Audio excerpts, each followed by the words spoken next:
Welcome to a year of Linux and security news. I have to say 2017 has been an absolutely amazing year, the best year of my life. I started out the year losing my job and it was brilliant, perfect. It's rare to hear anyone ever say that. It was good to lose their job. In my case though, I had a personality disagreement with a certain colleague and the company absolutely blundered their way at trying to resolve it. In the end, it got to the point that they saw the only way they could resolve it was to pay me not to sue them and leave quietly, which I did. Initially, I thought I might be able to give it a go at doing Linux videos for a living, because I was finding it hard to get a job in network security or IT security. I know there's a massive job shortage, but where I live, there's a shortage of companies who actually do that, or needs that kind of skill.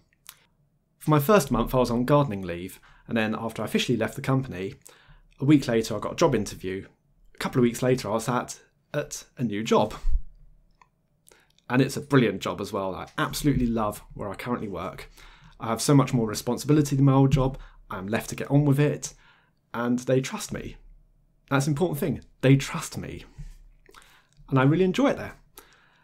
Later on in the year, in June, I met a lovely lady and we're still together. A certain Not Safe for Work website recorded that the number of users visiting their website with Linux was at 3%, and this was over 2016, and that gave us what is perhaps one of the clearest indication of operating system usage, in that out of the everyday person there are 3% of users with Linux. Great. Unfortunately, it showed that Windows usage was at 80%, but this was actually desktop usage. As it turns out, a lot of their traffic comes from mobiles. The ever-increasing encroachment of Linux has had to force Microsoft to up their game, or in this case, improve their game support. But fair play, actually looking at their system now, Windows 10, well, spying tactics aside, is actually a significant improvement over anything they've put out before. And Microsoft have had to learn a lot of lessons in terms of security. MongoDB was absolutely ransacked across the course of the year. Initially in January we had 27,000 databases hit in a mass ransom attack. This is due to the default setup of MongoDB, which is very open and unsecure. It is actually very easy to change that and secure MongoDB, but that requires effort on behalf of the user. The attacks were still going on throughout the year, and there was another report in September that a further 26,000 new victims were uncovered. There was a new version of Inkscape released, and while many of the changes sounded very promising, one change it did make changed the default line size. Doesn't sound particularly harmful though, until we see this blog from Pepper and Carrot, that 10,804 of their scaled vector graphics files, or SVG files that they are drawn, would no longer render properly in the new version of Inkscape. We have a picture here that shows all the speech bubbles are now screwed up. There are still 200,000 services which are unpatched to Heartbleed, and this was a bug that was discovered in 2014 that quietly allows anyone to plunder a small amount of memory from OpenSSL, and this can include private crypto keys, login cookies, and passwords. This slow patching issue remained a regular occurrence throughout different operating systems and packages throughout the year, and so the big one we had was WannaCry. And I've seen just recently that the White House officially blamed North Korea for massive WannaCry cyber attack. And this was an exploit against the SMB protocol in Microsoft Windows, specifically the SMB version 1 protocol. If you had TCP port 445 open to the internet and had failed to do any patching, this was a couple of months by this point that you'd failed to do any patching, you were susceptible to WannaCry. And one of the big victims was the UK National Health Service, or more specifically the National Health Service in England, because Wales was unaffected. And you can see here from the picture that it encrypts all the files on a hard drive. In my opinion, it was actually a really badly designed piece of malware, because the victims it could exploit, which were more businesses that had the port 445 open to the internet, were more likely to have backups for their systems and therefore more likely to recover from this file encryption. The more susceptible victims are home users, and it is more likely that their router would have stopped this exploit because it wouldn't have had the ports open by default. But I can certainly thank WannaCry for the fact that highlighting computer security is very important. Systemd was an absolute mess this year in that it allowed several root exploits. Of course, a certain other operating system allowed root exploits as well, which was actually even more trivial. The Apple Mac OS would allow you to gain access to the root user by simply typing root. and no password was on there by default. But okay, back to the Linux side of things, this was a local exploit. In fact, I suppose you could say the Mac OS exploit would be local as well, unless you had to gain access to the system via SSH. There were, however, several old vulnerabilities discovered throughout the year. This particular one from February was an 11-year-old memory corruption vulnerability in the Linux kernel. Somewhat embarrassing that these bugs have been around for so long. And in stupid news, on the 28th of February, IBM attempted to patent the out-of-office on the email. Because, of course, we've never had out-of-office before. Oh, wait, that's right, we have, and it's been around for a very long time. But they very nicely declared that they would not enforce its patent. Oh, yeah, really. Because prior artwork would be very easy to discover. So this patent was filed back in 2010 and supposedly represents a new, non-obvious advance over technology at the time. But as many office workers will know, automated out-of-office messages were a workplace staple decades before IBM filed its application. The patent office is so out of touch that it conducted years of review of this application without ever discussing any real-world software. Earlier this year, Firefox and Chrome made it much more obvious when you're exchanging information with HTTP unencrypted websites. So this is when you log on with like an email and password as pictured here. It would very obviously display this connection is not secure. Logins entered here could be compromised. The developer of oilandgasinternational.com was not happy with this new warning and raised a bug with Mozilla. And he stated, "Your notice of insecure password and or login automatically appearing on the login from my website is not wanted and was put in place there without our permission. Please remove it immediately. We have our own security system and it has never been breached in more than 15 years. Your notice is causing concern to our subscribers and is detrimental to our business." So yeah, rather than taking the easy method and installing HTTPS certificate, he raised the bug, which of course resulted in many free pen tests being done on his website. So the developer community said, "Challenge accepted." And it was discovered there were many, many exploits on his website, and he was even processing payment information, so it was possible to expose financial information to potential man-in-the-middle attacks. Nice one. And one Reddit user even stated, "Is outputting table names, source code, directory structure, table structure. I'm not even a hacker, but I was always under the impression that on production systems you never present these type of error messages."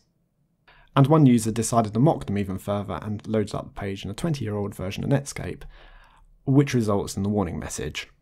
Yeah, maybe it's about time you fixed your website. It was a bit embarrassing though that an ImageMagick vulnerability with PNG went undiscovered for many years as well, so that was patched earlier in the year. But good news, a hacker who used a Linux botnet to send millions of spam emails pleads guilty. So this was the Ebury botnet, which was built up back in 2011. And it infected more than 500,000 computers and 25,000 dedicated servers in a worldwide campaign. The Ebury backdoor gave attackers full shell control of infected machines remotely, even if passwords for affected user accounts are changed on a regular basis. So it had the capacity to send over 35 million spam messages and redirected more than 500,000 web visitors to exploit kits every day. So it's a good thing that was finally shut down and the developer was caught. Although for some reason it's completely different when a company is responsible for the hack. In this case, Verizon pre-installs spyware apps on its Android phones to collect user data. Yeah, very nice of them. So the application was called AppFlash and replaced the standard Google search. And Hacker News stated here that the AppFlash is simply a replacement for the Google search bar replacement, but instead of collecting and sending telemetry data, including what you search, handset, apps and other online activities to Google, it will send them to Verizon. Yeah, of course, Google do scrape a lot of data. For me, this just highlighted the point that when you get a free service, it is not actually free, you're paying with your data. There was even more good news on the operating system usage, that Android surpassed Windows as the most popular end-user operating system. The statistics from StatCounter showed that in March 2017, Android just surpassed Windows at 37.93% to 37.91%. A number of Linux distributions dropped 32-bit CPU support, including Arch, Tails, and even Ubuntu. But one distribution that did surprise me was Bodhi Linux, because they use a very lightweight desktop which they call Moksha. This is a fork of the old Enlightenment desktop. So it's something suited for very lightweight machines. I think the memory usage of it is, well, I think it's under 150 mega RAM. So yeah, it's very lightweight, so it's ideal for older machines. So the fact they've dropped 32-bit support, which would be older machines, it's quite a surprise really. There was one very amusing bug with sudo. A user with privileges to execute commands via sudo could use the flaw to escalate their privileges to root. Well, I suppose that does sound somewhat pointless, but on the other hand, if you do have an automatic login and someone wants to gain access to your root account, then this would be the way to do it. So the vulnerability with sudo was specifically with get process TTY name, and that was fixed earlier in the year. One very surprising piece of news was the end of the Unity desktop for Ubuntu.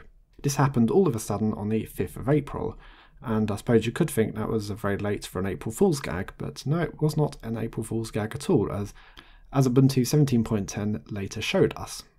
So Canonical decided that they'd failed to capture enough of the mobile phone market. I think they were trying to get to 1% and had failed, so they decided that convergence was just no longer a goal worth pursuing. And that was it, they ended support for Unity. Which did mean that it was the end of Ubuntu GNOME, because the default flavour of Ubuntu became the GNOME desktop. So the Ubuntu GNOME derivative was no longer required, really. Although what we later saw was a very customised version of the GNOME desktop, it at least was possible to get the stock version of the GNOME desktop back into Ubuntu, so you had that option. Ubuntu Mate did help fill the gap of the loss of the Unity desktop by providing a very Unity-like styled desktop, which came with a heads-up display, and we can see an animation of it working here. And that heads-up display worked on both GTK and Qt applications, something which the GNOME and KDE desktops have failed to manage so far. And the misery seemed to continue for Canonical because a few days later, Jane Silber resigned as CEO. So Mark Shuttleworth has taken over the role again. There was a change petition put out to make KDE Plasma the default desktop, but I knew that was never going to happen, and there was quite a lot of reasons I mentioned earlier on, but there was more political really, and I suppose there is some packaging issues as well, that it's going to be very difficult to upgrade an older version of Unity, which was based on GNOME, across to the KDE desktop. You're going to end up with all the GNOME applications upgrading and then being surplus to requirements. I just didn't see there being a particularly easy way to resolve those issues, so moving to the GNOME desktop was going to be the easier solution for Canonical. Raspbian gained support for Snappy, and this is a universal packaging format which includes sandboxing. It was good work of the developers to get the Snappy sandboxing going on the lightweight ARM-based CPU that's in the Raspberry Pi. In June, a similar vulnerability was discovered to WannaCry using Samba, and it was nicknamed SambaCry. Unfortunately, the vulnerability had been around for about 7 years, and while the main Linux distributions were quick to package fixes for it, the same could not be said for NAS devices, and these were the devices that were generally abused by SambaCry. This is because the users are not updating their devices, or more likely the OEMs have stopped supporting the device entirely. In June, Raspberry Pis were being abused to mine for crypto coins. Yeah, very lightweight device to go for, and probably not very good at mining coins. However, Raspbian does have a very predictable username of Pi and a password of Raspberry. And the trouble is, a lot of people were not changing this default username and password, so a worm was being spread around trying for default passwords, and inevitably installing on them. Sudo Satirical provided much amusement throughout the year, and I did like this article about an abused, battered USB flash drive dreading distro hopper's next foray. The USB drive says that the constant toll of rewrites and mounts have taken their toll, and that there needs to be more awareness of the plight of USB thumb or flash drives, especially those owned by Linux users. Another distro, another day, where poor old me gets shoved in an empty slot, overwritten, mounted, and used to power Jimmy's latest Linux flavour of the week. Why can't I have ended up with some innocent kid that uses me to store some innocent homework files or something? Despite having to put up with a constant pouring of the fat man's hairy mitts, forced mounts, and occasional unpluggings without proper ejection, the USB drive remains optimistic that things will improve in the near future. I can feel it, you know. My amount of writes left is getting dangerously low. It added, and I'll win because I'll be dead, and Jimmy over there will be left spitting chips on some forum, blaming his latest distro toy on being a failure when it refuses to boot. The thought fills my sectors with joy.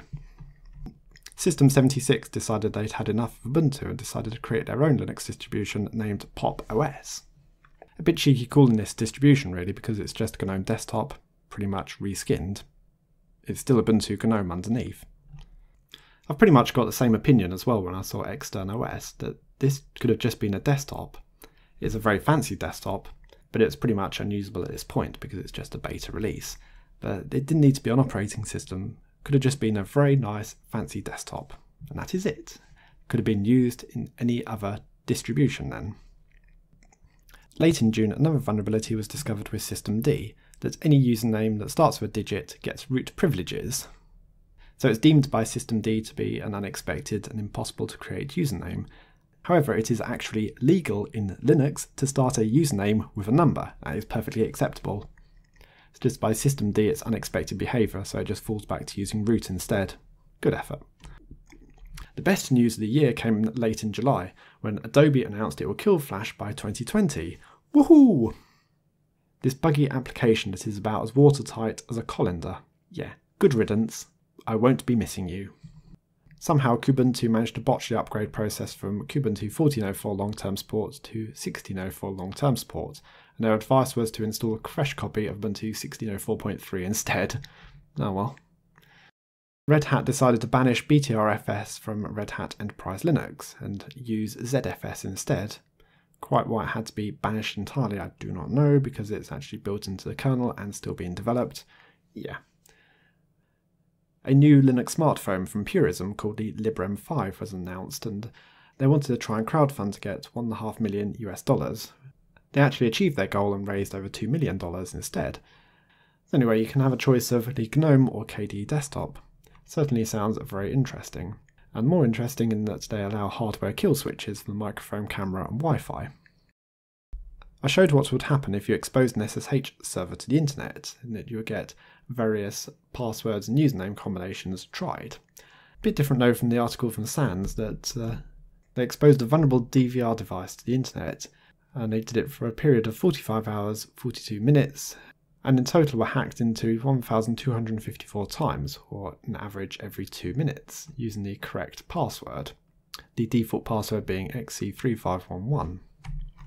The Equifax data breach was rather spectacular, and they pretty much rewrote the guide on how not to deal with a breach. It turned out the hack was started 4 months before it was detected, and Equifax even tried to blame one member of staff for failing to apply the updates. Or to put it another way, they were entrusting the crown jewels with one single employee. Yeah, sounds much better when you say it that way, doesn't it? There was a Wi-Fi vulnerability which was nicknamed Crack Attack, and that destroys nearly all Wi-Fi security, with Android 6 being especially hit hard, but all devices were vulnerable. It was actually a client-side attack on the four-way handshake. Munich Council decided they were going to spend 49.3 million euros ditching Linux, or their own Linux operating system, to move to Windows 10. So rather than attempting to fix any of the underlying issues with lack of staff and too many different types of hardware, they were just going to move to Windows 10, and yeah, that still wouldn't solve the underlying issues for them. So I can look forward to seeing that failing all over again. But for me, one of the funniest stupid news stories of the year came from Cardiff, the city where I live. This massive LED screen in the middle of the shopping area was so-called hacked. The actual hack turned out to be someone left the TeamViewer credentials up on the screen, and it was subsequently shared into 4chan, with hilarious results. So that has been the year of Linux news for 2017. Thank you all for watching, and I'll see you all later.